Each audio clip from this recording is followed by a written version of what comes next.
Good evening, I'm Gotti Schwartz, coming to you from Los Angeles. Here are some of the stories we're following tonight. There is no indication of aliens or extraterrestrial activity with these recent takedowns. There have been 3 unidentified flying objects shot down over the U.S. and Canada in 3 days. And now top U.S. officials seem to be trying to put an end to speculation, but admitting the truth is still out there. They just don't know it yet. We have not yet been able to definitively assess what these most recent objects are. Also, the level of destruction in Turkey and Syria is almost unimaginable. Now, some engineers are asking what would happen if a similar-sized earthquake struck parts of the U.S. Plus, New Mexico State men's basketball season comes to an abrupt halt after the release of a police report that includes allegations of criminal sexual contact.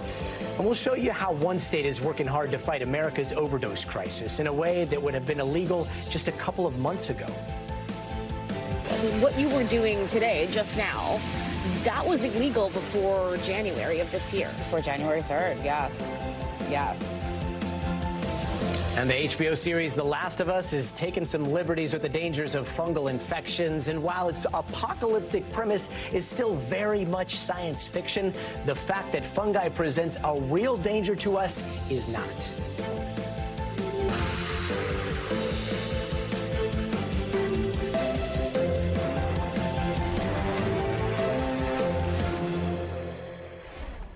Now, the U.S. has shot down 3 more unidentified flying objects in as many days because, according to the White House officials, they posed a, quote, very real threat to civilian air traffic. Now, just to recap, on Friday, the White House says an unidentified object the size of a small car was shot over Alaskan waters. On Saturday, an object a Canadian official called cylindrical was shot down over Canada at about 40,000 feet.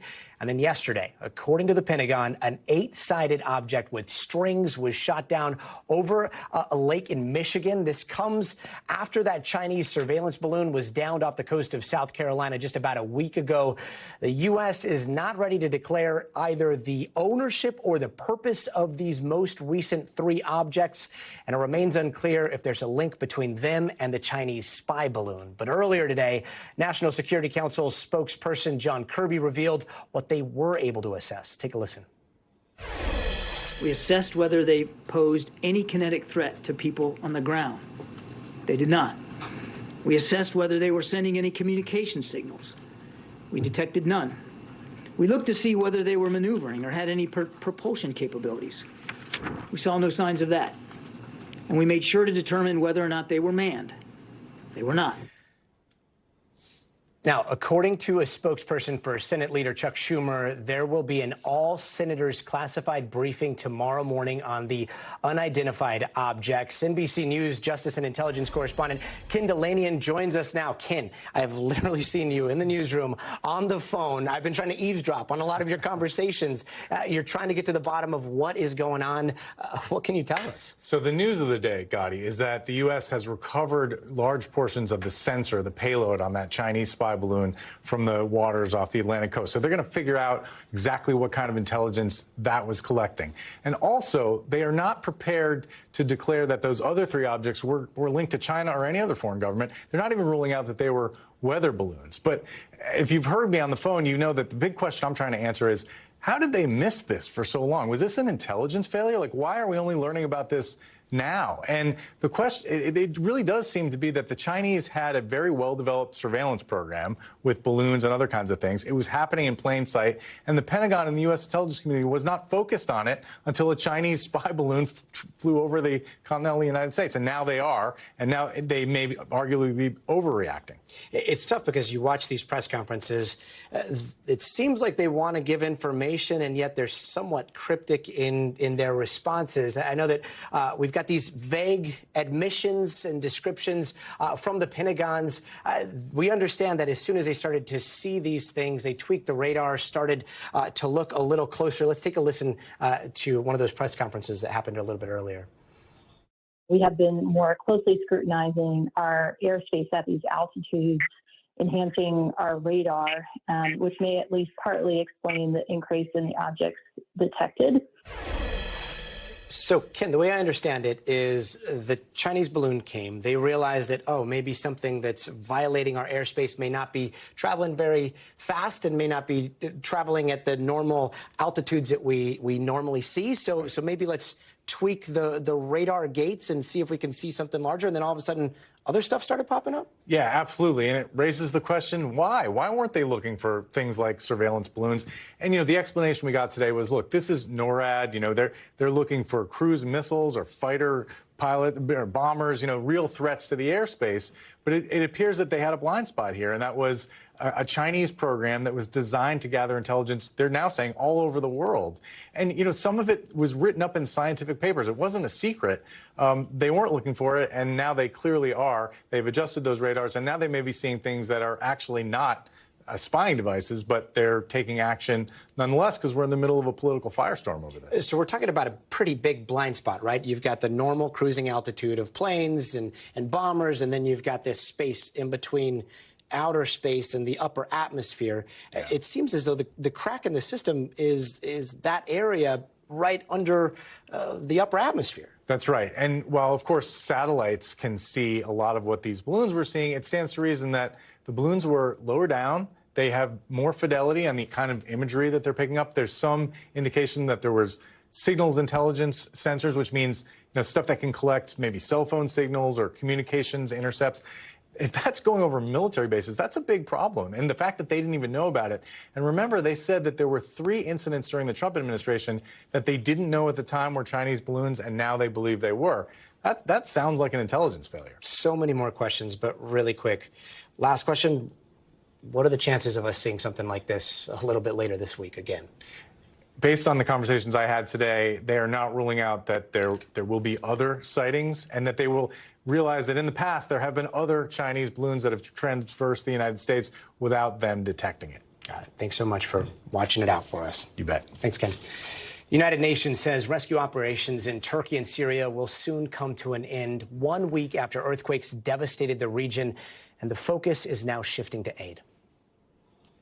And now the humanitarian phase, the urgency of providing shelter, psychosocial care, food, schooling, and a sense of the future for these people. That's our obligation now. Meanwhile, rescue workers are still holding on to hope, and that hope is saving lives.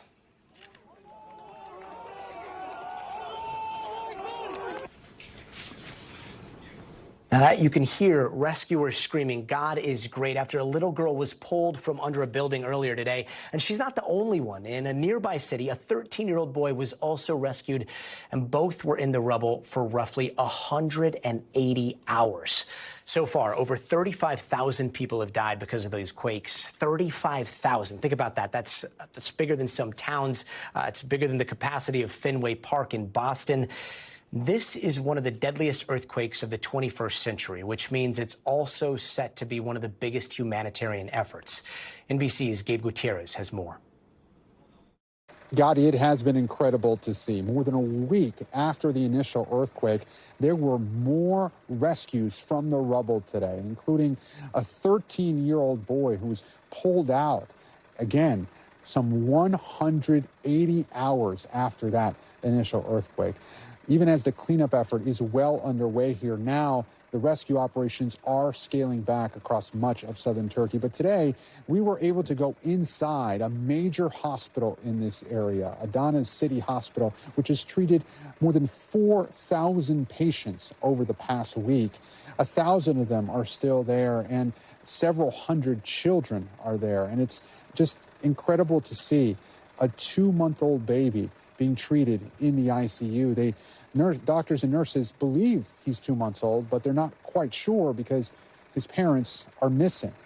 We spoke with another young girl, 7 years old, and her father, who were rescued after 101 hours from their apartment building that had collapsed. They told us that they managed to survive by being in a small enclosed space and playing rock, paper, scissors to pass the time. They say that the last day they had lost all hope, but they were able to be rescued, and now they're recovering. And that father, though, his mother is still missing, but he is holding his daughter tight tonight, and is one of many stories of survival across southern Turkey.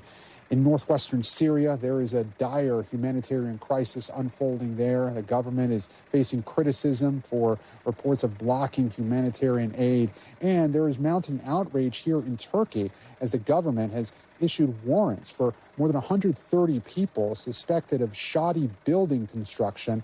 And there's mounting criticism that some of those builders may have been responsible for the increased loss of life. Again, that death toll climbing quickly over the weekend. But Gotti, again, it is an incredible story of survival here with so many rescues happening so many days after this initial earthquake, although those rescue operations are now scaling back and the window of opportunity for those rescues is closing quickly. Gotti, back to you. Gabe, thank you. And as you just heard Gabe mention, Turkish authorities are looking into whether shoddy building construction played into that mounting death toll. And we're talking about buildings just like this one. Several people have already been arrested for their involvement, and warrants are out for more than 100 others. Joining us now to talk about this is Jonathan Stewart. He's a professor at UCLA's School of Engineering, an expert in earthquake engineering. First off, Professor, I was hoping we could start with a real quick seismology refresher. What about Turkey's location makes it particularly susceptible to earthquakes? Yeah, if you look at the structure of the Earth in that part of the world, you basically have the Arabian plate moving north slowly relative to the Eurasian plate. And sort of wedged in between is most of the country of Turkey. And so what's happening is Turkey's being squeezed out to the left, and as your graphic here shows, that's accommodated on movements on the North Anatolian Fault, which is the red line in the figure, and the East Anatolian Fault, which is more or less the green line. And this earthquake happened on that green line, so it's on a known source zone that can produce large earthquakes. So many of us here on the West Coast see earthquakes, see any map with a fault line, and immediately think of the San Andreas Fault. Are there any similarities to what we're seeing in Turkey and what we've got here in the West? Tremendous similarities, actually. In fact, you'd be hard-pressed to find a more similar fault around the world to what we have here in California than what they have in Turkey. The North Anatolian Fault is having a similar slip rate, so the rate with which one side moves relative to the other is very similar. The lengths are very similar. And in fact, both can produce earthquakes quite reasonably up to about what we saw, 7.8 or 8. So as a result of that, we really want to understand what we're seeing there and be able to learn from this disaster, both to benefit Turkey and California. It's tough because right now people are seeing those images of Turkey, seeing buildings collapse. A lot of people that have been in California for quite some time are thinking back to the Northridge quake and how they saw some buildings pancake. In places like Turkey, how hard is retrofitting and changing how things are built? And even here, is there a way for people to find out whether their buildings are up to code before they move in? Yeah, with buildings, it's really important to think about what can we do for new buildings, and then what can we do for the older ones. So for the newer buildings, it's really about two things, the building code and the enforcement of the building code. And, in the building code, we try to put in provisions that provide sufficient strength and also ductility, that the building can kind of move and deform without collapsing once a strong earthquake happens. Enforcement just means that you may design it that way, but does it actually get built in the way that you intended for it? And that requires inspections. And I think we do a pretty good job of that here in California and across the United States. But we know that that's been a problem in Turkey. Well, just a grim reminder to have that earthquake bag at the ready. Professor, thank you so much. Thanks for having me. New Mexico State University men's basketball season has come to a sudden end, and the school's chancellor confirms it's because of hazing allegations. The chancellor wrote in a statement released Saturday that the most important job I have as chancellor of the NMSU system is to ensure our students are safe and protected from harm. NMSU policy strictly prohibits hazing in all forms, and it's something we simply will not tolerate. Now, the day before, disturbing details emerged through a police report, with one player alleging he was hazed in locker rooms at both home and away games for several months. Jeff Goodman is a basketball analyst at Stadium. He joins us now. Quick warning, some of the allegations contain descriptions of sexual assaults. Jeff, what else do we know right now? You know, this is extremely disturbing. I mean, the program, New Mexico State men's basketball program, has been shut down for the season. Again, the allegations are 3 players have been hazing a younger teammate throughout the season. You know, according to sources that told me they've been forcing him to pull down his pants, slapping his ass, and also grabbing his penis. One player who requested to remain anonymous told me it happened too many times to count. A source close to the victim told me that the family is devastated.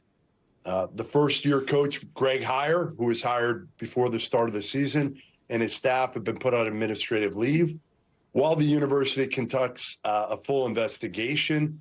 And again, this wasn't the first thing. You know, this comes on the heels of, in November, New Mexico State player Mike Peake shot and killed a New Mexico student on campus in Albuquerque. It came in self-defense, allegedly, as Peake was set up. He was lured in retaliation for his role in a brawl back at a football game between the 2 schools on October 15th. Now, in mid-college sports, look, I went to NMSU. I can't remember anything like this, so much controversy over the school hanging. But I got to ask, just looking at it from a national perspective, in college sports, how prevalent is hazing? Not very. You know, I've talked to numerous players about this since, former players, current players, coaches. You know, a lot of the coaches say, hey, they're not aware of what goes on in the locker room. That's, you know, after the games, before the games, even after practices. That's kind of the players' haven. You know, they don't really go in very often. They go in maybe right after a game to celebrate. But after that, they get out of there. They go to the coach's room, completely separate. So it is rare what goes on. You know, maybe 20 or 30 years ago, this was a little more prevalent. But most through the industry right now are absolutely shocked and disturbed when they hear the details of what went on at New Mexico State. And we should note that it appears as though the shooting incident from earlier and the alleged hazing incident, they seem to be unrelated at this point. But the chancellor of NMSU made that decision to suspend this season based, I believe, on the hazing allegations. Is that a reaction that's in line with what schools usually do after an allegation like this comes to light? No, I think it's because of what happened back in November. You know, the two together. I feel like the chancellor said, you know what, we're just not going to handle this anymore. We're going to end this, because he didn't trust the whole staff, the coaching staff. I mean, think about it. I talked to one of the players, and he said these incidents started happening a week or 2 after the shooting, and again have gone on. Now, the player did not tell the coaches about it, but one player I talked to did say he felt like the coaching staff knew what was going on to some extent, that he was getting hazed. Did he know everything and you know, how severe it was? Maybe not, but he felt as though the coaching staff knew something was going on. Stadium's Jeff Goodman, thanks so much. You got it. And still ahead, I don't know about you, but I've found myself hooked on HBO's post-apocalyptic drama, The Last of Us. It is about people trying to survive a fungal pandemic, and that sounds far-fetched, right? Well, we're going to take a look at the science, and stay tuned because we are just getting started, but don't worry, no spoilers. The poorest state in the country is showing a startling rise in the number of babies being treated for congenital syphilis. That tops tonight's health headlines. In Mississippi, the number of infants being treated for congenital syphilis has jumped by more than 900% over 5 years.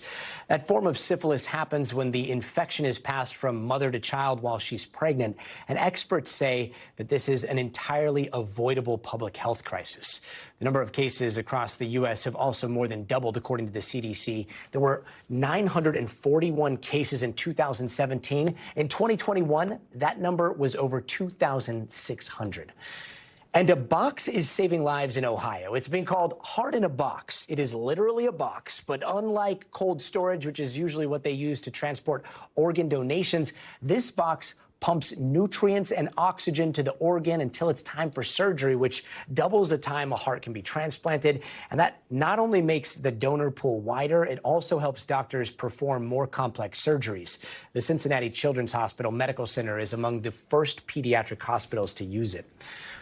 And if you're watching The Last of Us on HBO, you might be wondering how real the threat of fungal infection is. I Googled it pretty much immediately. Good news, do not worry, a zombie apocalypse is not going to happen. But fungal infections are very real, and they can be terrifying. In fact, here in the United States, they are on the rise. And unlike COVID and other illnesses, there's really no checklist of symptoms.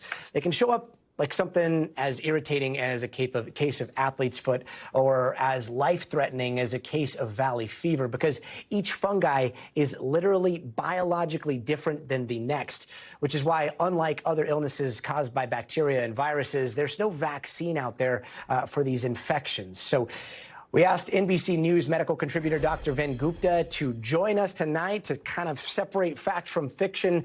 Dr. Gupta, a lot more people are talking about fungal infections. Some of it might be because of The Last of Us, which is, I guess, a good thing, because you can say that at least more people are becoming aware. But then I read this stat. This is pretty sobering. According to the CDC, fungal infections are responsible for more than 75,000 hospitalizations every year here in the United States.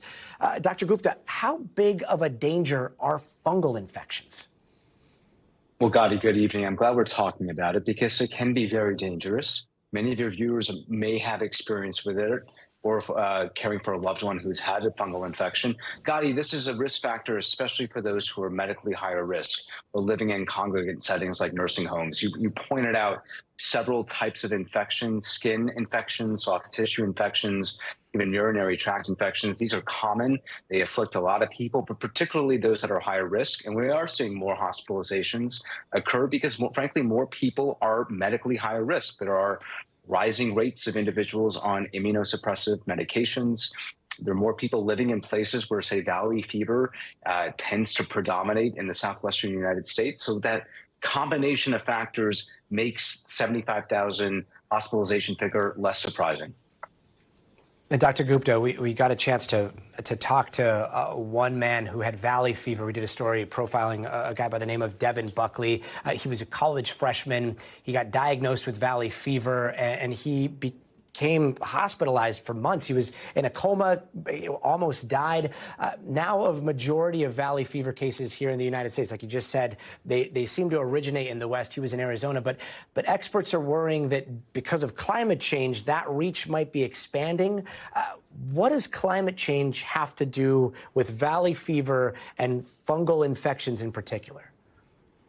Well, Gotti, I'm glad you brought this up. Valley fever is caused by a fungus called coccidiomycosis. Hard to spell, hard to pronounce. But for your viewers, essentially these are tiny spores that are microscopic, naked to the human eye, but they exist in really hot and humid environments like deserts. And so as we're seeing with climate change, more of the world turn into these arid desert-like conditions for more parts of the calendar year. Gotti, that means that there's going to be more places where people can get exposed to this infection. And again, as we have a population that gets sicker, that might be on more medications to treat, say, rheumatoid arthritis, common conditions that need an immunosuppressive medication, there's more risk. And from what I understand, a lot of times it's just something that's misdiagnosed. What's your advice to somebody who may have gone to the West, may start feeling ill, are back home in the East when it comes to talking to their medical professional? Really critical, Gotti. Thank you for bringing that up. If you're somebody that has had a travel history, regardless of where you've gone in the world, but in this particular case, let's say you've gone to the Southwest, to Arizona, to New Mexico, and you come back home and you're feeling shortness of breath, fevers, chills, flu-like symptoms, might actually mimic COVID-19 or influenza. That's the big confusing part here, because we're still in cold flu season. If you had that exposure, or if you have those symptoms, make sure you let your medical provider know, Gotti, where you've traveled to. Travel history is such a key component of making sure the right diagnosis is rendered as quickly as possible. So travel history, vital to recite if you are somebody who's coming in with flu-like symptoms, because often a lot of these are great mimickers of each other. Such a good reminder. Thanks so much, Dr. Gupta. Got it. And after the break, day 16 of the Alex Murdaugh trial, there are now rumblings of testimony from a potential hitman and maybe even Murdock himself. That's coming up. But first, you got to see this. The town of Brockton, Massachusetts, finds itself in the middle of an emu escape. I went outside, I saw it was it's huge. I was kind of scared at first because it was walking like slow, and then it's like it jumped, like his hands were like this, and it started speeding like 10, 15 miles an hour running. Yeah, it was huge, it was huge, it was huge. Well, it turns out that emu has a name. It is Mallory, and Mallory escaped from its home around 9:30 Thursday night, quickly became the talk of the town. Within an hour of going on the run, Mallory was somehow temporarily immobilized by animal control officers, long enough for them to capture Mallory and safely return him to its owner. We're going to be right back.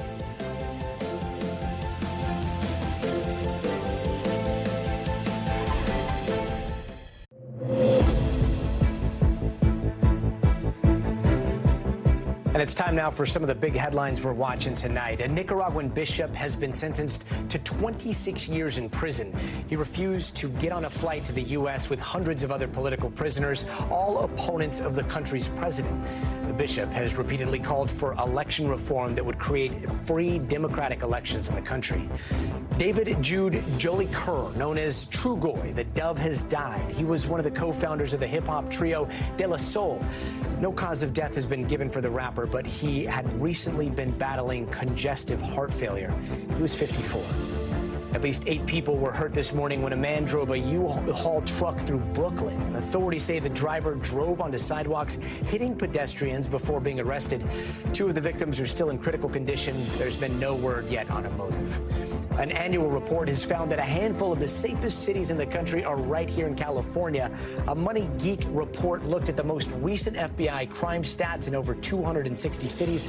The top 3 safest cities were given to Naperville, Illinois, Sunnyvale, California, and West Covina, California. And what did Chiefs quarterback Patrick Mahomes do right after his Super Bowl win? He went to Disneyland. It's something the MVP even tweeted he wanted to do as a 17-year-old junior in high school, saying, quote, "I bet it feels amazing to be the quarterback who says, I'm going to Disney World after winning the Super Bowl." Well, trip well deserved.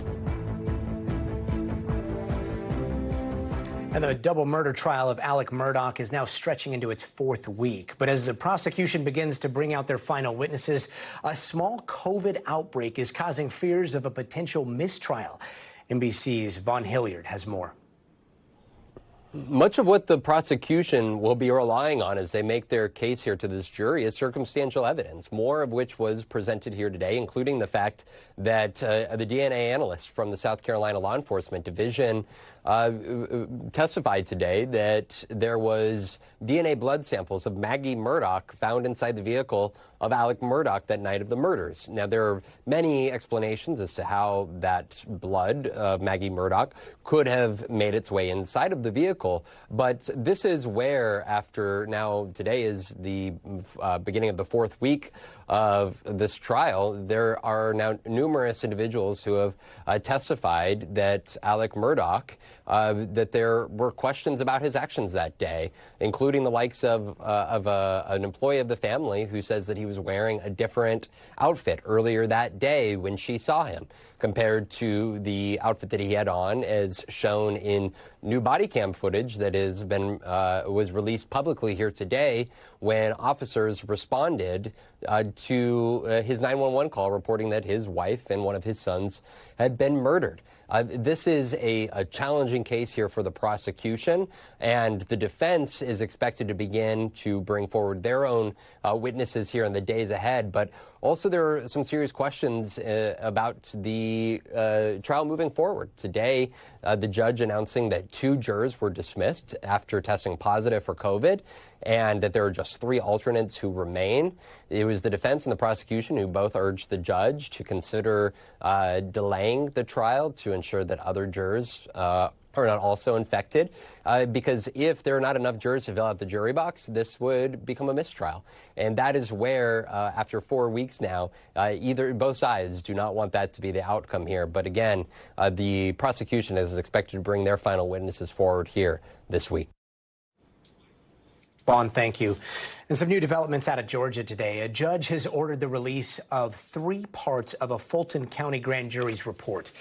The grand jury has been investigating possible interference in the 2020 election by former President Trump and his allies. The report is expected to be released on Thursday of this week, and the judge's ruling comes just after a group of news organizations petitioned the judge to make the report public, and the judge agreed with some of their reasoning. NBC News correspondent Blaine Alexander has more. Well, this is certainly a notable decision today made by Judge Robert McBurney. This means that for the very first time after many months of this special grand jury, we're finally going to get at least a glimpse inside of that testimony and just kind of what happened during that testimony. So the judge has ruled that there are 3 portions that will be made public: the introduction, the conclusion, so kind of the bookends of it, and then the middle portion. There's one portion in that report itself where he says that the jurors were discussing concerns that some of the witnesses may have lied under oath. Now, he says that discussion, that portion of it, will also be made public. It's important to note that the names of the individuals they're talking about, that will not be released, but just the conversation around it, what gave them any sort of thought that perhaps they were being lied to, certainly will be interesting to watch. Now, remember, Fulton County DA Fani Willis came before the judge a couple of weeks ago and said that she wants the entire thing held privately, not released to the public, until she has a chance to do what she needs to do, to decide whether or not people will be charged, what those charges will look like, to go forth and seek indictments. She wanted all of this to stay private until after that, and the judge agreed with her in large part. Remember, the vast majority of this report will not be made public right now. That's because the judge said that it could lead to some due processing issues for individuals. But he said that because of the immense interest, the public interest in these proceedings, and the unquestionable value and importance of transparency, it is important to release it now. Now, DA Willis put out a statement. She issued a statement to NBC News in which she said that she agrees. She basically agrees with what the judge says, that it's legally sound and consistent with her request. She is not going to appeal it. Now, finally, let's talk about the timing here. February 16th. It's going to come out on Thursday. The judge says that he is giving this several-day delay in order for the DA and the judge to discuss whether any of those portions need to be redacted. But again, those 3 portions of the report will be made public on February 16th. Back to you. And turning now to the weather. This week, the temperature here in Los Angeles and New York are not that far apart. It's pretty strange for mid-February, right? But what's it looking like for the rest of the country? We're going to check in with NBC's meteorologist, Bill Cairns. He's here with the latest. Bill, first off, let's start with the storms. What are we tracking this week? Are there any dangers out there? Numerous. As you mentioned, things are kind of upside down, flip the switch.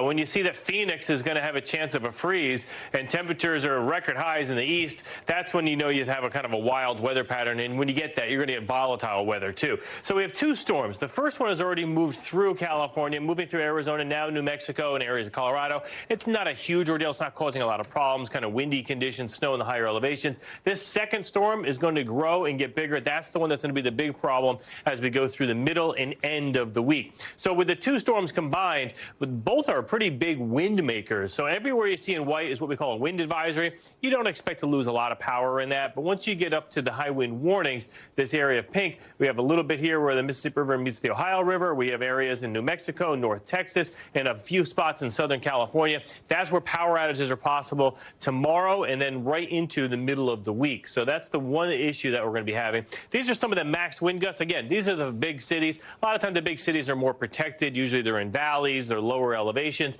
The higher elevations will have the higher gusts, or open areas like Lubbock up to 63-mile-per-hour gusts. So even by Texas standards, that's a pretty strong wind. 40s in Tulsa, Sioux Falls, same for you. Notice LA and San Francisco not that bad, but it's when you get up to the hills and the mountains and the mountain passes, that's where we'll see the higher wind gusts and isolated power outages. So that's the windy side of the storm. This isn't a huge snow event. We're going to get more great snow. The skiing in Flagstaff will be perfect. Taos is going to get a good dose of snow out of this. The southern portions of the Rockies in Colorado will get a good deal of snow. So for the ski lovers, I mean, it's already been an incredible season, and that continues. Areas like Denver, looks like minimal amount of snow, maybe about 1 to 3 inches out of this, and then that snow swap will go through the middle of the country. Again, not a huge ordeal, but from Kansas City to Des Moines, once again, Milwaukee, Madison, it's kind of the same spots that had the snowstorm last week will have some snow. But Gotti was asking about the potential for anything really dangerous. That will start Wednesday and go into Thursday, another severe weather event. All winter long, we've had repeated storms bringing a severe threat to areas of East Texas, areas of Arkansas, Louisiana, Mississippi, and Tennessee. And once again, that's the area of concern. So we'll watch this. This will be Wednesday afternoon to Wednesday evening. And then those thunderstorms will continue to push east into Thursday, maybe even as far north as Cleveland. Cleveland, talking about thunderstorms in mid-February, you know you're in a wild weather pattern when that's happening. And the temperatures are going to be incredibly warm out ahead of those two storms. I mean, ridiculously warm. Near 60 tomorrow, Kansas City to St. Louis. That's almost shorts weather. Nashville, 68 degrees. Record highs are possible on Wednesday. We should be in the 70s, 75 degrees in Kentucky. D.C. at 68, chance for a record high. New York at 62. Even northern Vermont, near 50 degrees. It doesn't cool off, Gotti, until we get towards the end of the week. I mean, there's areas on the East Coast where the leaves are coming out, Gotti, in about 4 weeks ahead of time because it's been such a warm winter. People are complaining about their allergies and pollen already, too. So get your shorts out, but keep your long johns pretty close by, too. Yes. We're not done with winter yet. Thanks so much, Bill. And after the break, a look at a state bill that could lead to massive changes for migrants here in the United States. Plus, do you feel like some of what you learned in high school didn't prepare you for the real world? Well, a happiness course is hoping to leave an impact on students, and we've got all of that coming up in just a bit.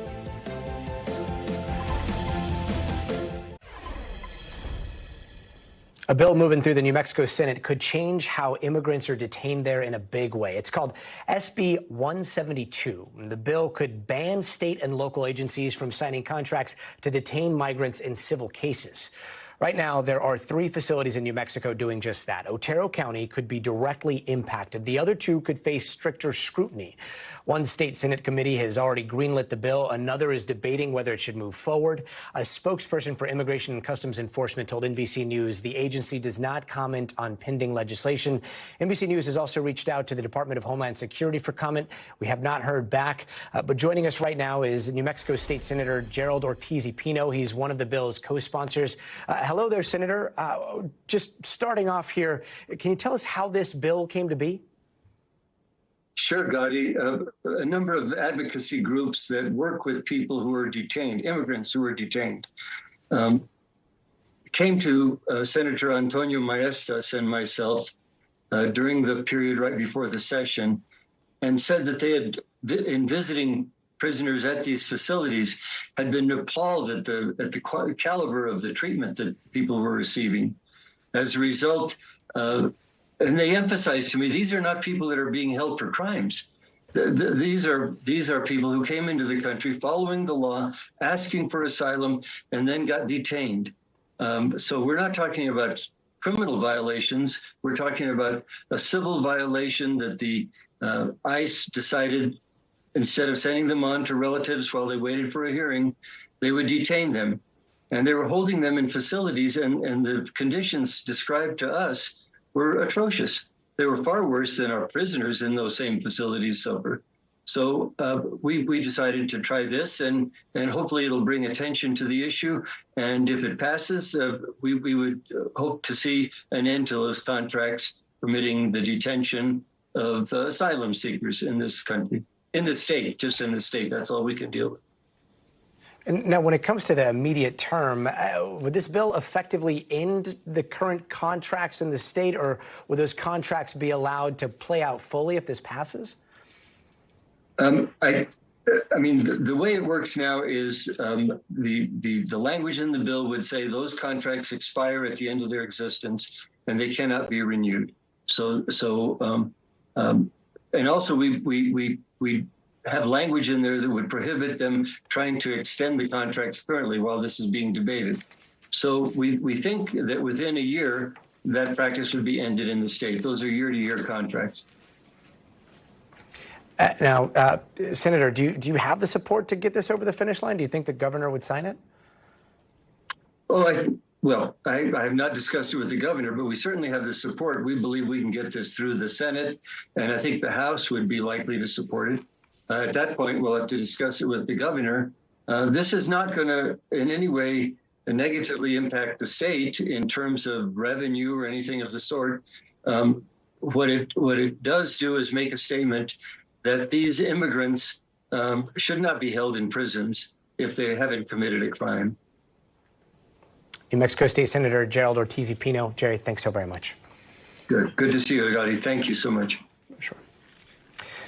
Opioid overdoses are the leading cause of death in Pennsylvania, and drugs like fentanyl have made the problem worse. And one controversial solution would be encouraging drug users to test their drugs with fentanyl strips, which up until this year was illegal in Pennsylvania. But now people are passing them out in bars. NBC News correspondent Dasha Burns has a look. A night out in Philly could mean a good drink, maybe some karaoke. But more often than anyone would like to admit, it could also mean a brush with a deadly substance. There's an issue with fentanyl contamination happening right now. Jessica runs a TikTok called Party Safer with Jess and is a volunteer for Dance Safe, a national organization that passes out drug test strips at clubs and festivals. People are doing drugs like cocaine and maybe like MDMA, ketamine, things like that, where they haven't built up a tolerance to opioids. So while the encounters might be less common, one encounter could be enough to kill them. It's why the owner of this bar, 12 Steps Down in Philadelphia, partnered with a group called FentCheck to keep testing strips at her bar. What made you decide, you know what, I'm going to go ahead and do it? We definitely didn't want to encourage drug use, but at the same time act like it doesn't exist, because ignorance is not going to solve any problems. Fentanyl overdoses killed more than 71,000 Americans in 2021, more people than fit in this year's Super Bowl stadium. Pennsylvania recently took a step to acknowledge and address this very issue, legalizing drug testing strips, which were previously classified as drug paraphernalia. Strips with labels. This is Carla Safransky's office, the trunk of her car. So that's about 400 strips. What you were doing today, just now, that was illegal before January of this year. Before January 3rd, yes. For Carla, working on getting this bill passed was personal. What does a drug user look like from your experience on the ground? Me. What brought me into recovery was heroin use. I have a sister that died at the age of 36. I thought that I would never do anything that she ever did. She died from substance abuse? She died from heroin in Philadelphia. She left jail. 2 days later, died in an abandoned house. Take your time. You know, over the years, I have over 100 friends that have died. These days, with the drug supply changing constantly with different indulgents, it's a gamble. If they were to go get high, you know, the drugs that I was using 15 years ago no longer exist. Philadelphia, where Carla's from, had a record number of opioid deaths in 2021. 77% of those lives lost taken by fentanyl. But this isn't just a Philadelphia problem. Your case in naloxone. We're meeting in Bucks County is because we are handing out supplies for other folks to take back to their counties that do not have access to it. Opioid overdoses are the leading cause of accidental death in Pennsylvania. The crisis deadlier than car crashes. Now that test strips are legal, the goal is to distribute them from as many places as possible. Like at the Wright Center, a primary care facility serving folks in Lackawanna and Luzerne counties. People would be able to open this pack, dilute their drugs in a cap full of water, and use this strip to test the actual drug to see if fentanyl did exist in the cap. And it would show if it was positive, there would be a blue line. Almost like a COVID test. The Wright Center weaves addiction care into its medical practice. Almost 100% of the deaths are related to fentanyl use, and fentanyl being in the drugs that people are utilizing. It's just as bad in some of the rural counties as it is in some of the inner cities. It's why experts say the solutions have to be bipartisan. Fentanyl doesn't discriminate based on politics. Representative Struzzi knows that all too well. Fentanyl doesn't care if you're Republican or Democrat, independent, or what have you, what walk of life you come from, how much money you have. It kills arbitrarily. In 2014, I lost my younger brother to an overdose. So from my perspective, it's all about giving someone the opportunity to possibly get in front of a recovery specialist, get into treatment, give themselves one more day to breathe and to live and to have some hope in their life. For Carla, fentanyl test strips are just the beginning. There's a generation of children that have no parents. My daughter has a Dead Dad Club. The most important thing about the bill is that we are trying to shift culture change, but we need to keep people alive. NBC's Dasha Burns, thanks so much. And before we go, we're going to introduce you to a crash course in happiness. It's a new elective class for high school seniors that emphasizes the science of finding joy in your life. That's coming up. But first, honoring Black history. Tonight, we're looking at the groundbreaking career of Constance Baker Motley. She was the first African-American woman to not only argue a case before the Supreme Court, but she was also the first Black woman to serve as a federal judge. Motley worked on many desegregation cases in the 1960s and even represented Martin Luther King Jr. on several occasions. She later wrote in her autobiography, quote, "I was the kind of person who would not be put down. I rejected any notion that my race or sex would bar my success in life." We'll be right back. And I love this next story. We go to school to learn the basics, right? Reading, writing, math. But one high school is expanding its curriculum with a new elective. It's all about teaching happiness, and it could not have come at a better time. NBC's Kate Snow has more on Happiness 101. Take a few more slow, deep breaths. This is not a typical science elective for high school seniors, meditating, writing down what they feel grateful for. At the Noble and Greenough School near Boston, Jennifer Hamilton is teaching the science of happiness, modeled after a curriculum first developed by Yale professor Laurie Santos. When you're happy, you're like, this happiness is going to last forever. Her college class on happiness was the most popular course ever taught at Yale. Now she's adapted it for teens. Do you think students in your school are happy? Available through the site Coursera. We put a lot of thought into developing strategies that teens could use to regulate their thought patterns. Like, what can they do in the moment to feel better? It all comes as the CDC today released new sobering statistics. In 2021, more than 40% of high school students reported feeling so sad or hopeless they couldn't engage in regular activities for at least 2 weeks. And nearly 60% of teen girls felt persistently sad or hopeless, a dramatic increase over a 10-year period. It's like a nationwide thing, especially with kids in their college processes getting stressed out about decisions. A lot of kids in our generation were just putting on this, I guess, mask to tell everyone, like, yeah, I'm okay, and you really aren't feeling that way. We have unrealistic kind of comparisons with each other. Start by focusing on your breath. Brian Grant is taking the happiness class now. Brooke Manning and Mark Garreau took it last semester. The course starts by redefining happiness. Hamilton says too many teens think reaching a goal like getting into college will make them happy. In order to get there, they're just putting their heads down and they're kind of grinding. They get to whatever that goal is, and then they look around and they're like, well, why am I not happy? In class, they learn strategies to be happy now, like building relationships, being fully immersed in an activity, savoring experiences. The course culminates with every student making a change. Mark reduced his time on social media from 6 hours a day to an hour and a half. I decided to do other things like meditation, social connection, getting more sleep. That was a big one. You found time for all that? I found time for all that once I put my phone down. Brooke set up a nightly video chat with the sister she missed. We FaceTimed every night for like 15, 20 minutes and just kind of talked about our days. That's something you wouldn't have done if you hadn't had the course? Definitely not. Brian says he's already gotten a lot out of the class. It just makes me super conscious about what I'm grateful for and what makes me happy. Are you happier after taking this course? Yeah, yes. Definitely that. I think it kind of really allowed us to focus on what's real and what's actually important, which is happiness. Now, imagine your teacher telling you your final exam is to be happy. NBC's Kate Snow, thanks so much. And that does it for us. We hope to see you right back here tomorrow night. Until then, I'm Gotti Schwartz for Now Tonight. The news continues right now.